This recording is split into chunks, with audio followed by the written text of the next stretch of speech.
May 4, 2025, Las Vegas, Nevada, USA.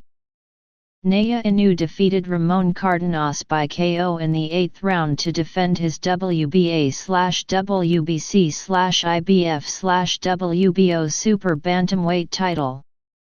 The WBC Bantamweight champion was watching the match on TV in LA, 427 kilometers southwest of the T-Mobile Arena, the venue of the match.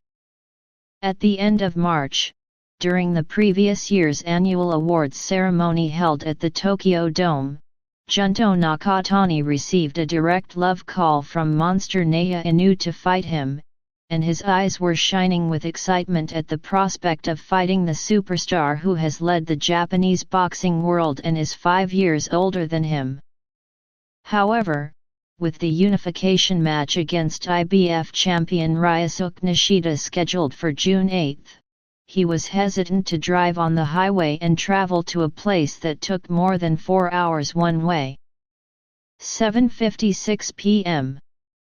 As the national anthem, Kimi Gayo, followed by the United States national anthem, was played at the T-Mobile Arena, fight scenes featuring legendary champions such as Roberto Duran, Marvin Hagler, Sugar Ray Leonard, Alexis Arguello, George Foreman, Aaron Pryor, and Thomas Hearns were projected on the giant screen above the ring. All of the scenes were produced by Top Rank, the promoter for the event. After the words "This is Legacy" appeared on the screen, a series of Inoue's knockouts were shown, and the crowd erupted in cheers.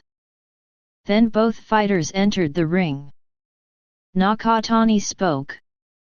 Inoue said, "Every fight, I feel like I can't sleep the night before a school trip as a kid, so I'm excited about the day, so I think he's able to go into the fight having done everything he needs to do in training. I myself walk down the aisle every time with the desire to show what I've prepared in camp in the ring. Just like Inoue, I'm really looking forward to it."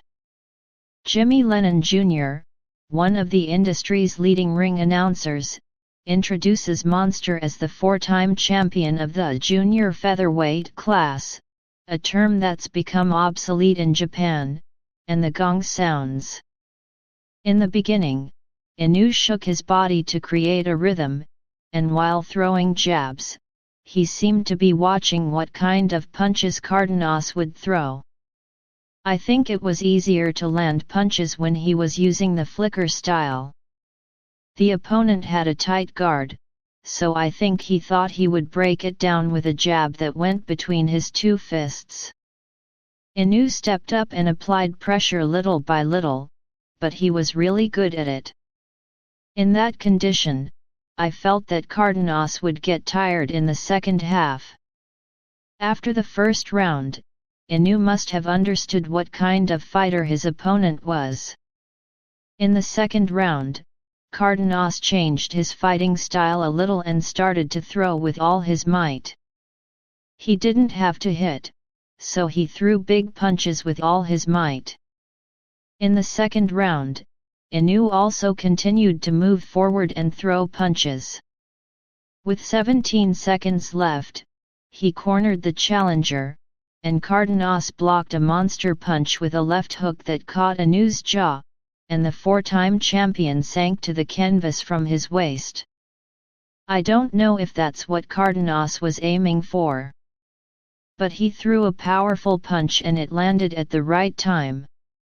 It was a clean hit in the flow of the fight.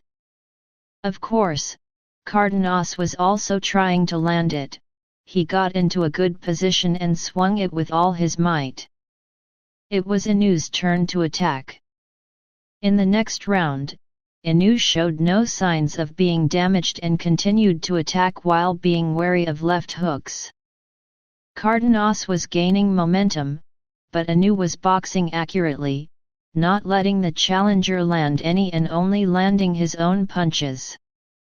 This became evident from the fourth round onwards. Of course he was scared, but I think Inoue could see Cardenas' punches clearly. He landed the punches he was aiming for while minimizing the risk. It's true that he lost points because he was hit with a punch he shouldn't have received and went down.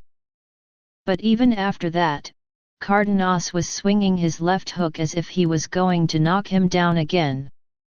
Inoue sensed the challenger's intentions. He was in control, so it must have been easy to control him.